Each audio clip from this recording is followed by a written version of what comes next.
સ્થાનિક સ્વરાજ્ય ચૂંટણીનો જંગ છે। નાયબ મુખ્યમંત્રી હર્ષ સંઘવીએ ધુઆંધાર પ્રચાર કર્યો છે। ભુજમાં હર્ષ સંઘવીનો ભવ્ય રોડ શો થયો। હર્ષ સંઘવીના કોંગ્રેસ અને આમ આદમી પાર્ટી પર આકરા પ્રહાર। ચૂંટણીમાં ઘરે ઘરે કમળ ખીલવા માટે અપીલ પણ હર્ષ સંઘવીએ કરી છે। ભુજનો આ રોડ શો આપ જોઈ રહ્યા છો। હજારો ભાજપના કાર્યકર્તાઓની ઉપસ્થિતિમાં ભુજની અંદર આ રોડ શો કરાયો હતો। કોંગ્રેસિયાઓ આપ્યા પાપ્યા ને તાપ્યા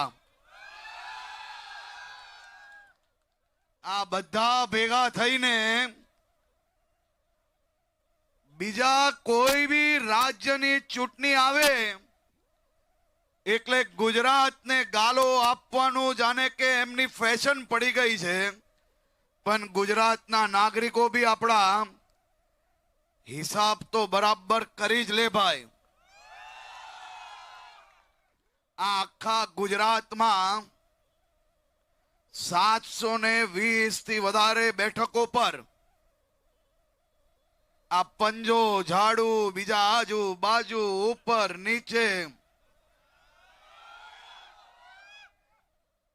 આ બધી ટોલકીઓને ગુજરાતના ખૂણે ખૂણે નાગરિકોએ ગલીઓમાં ગામડાઓમાં શહેરમાં ઘૂસતા બંધ કર્યા તો 720 થી વધારે હોશિયાર ઉમેદવારો એ વિસ્તારમાંથી કોંગ્રેસને અને આપિયાઓને બે હાથ જોડીને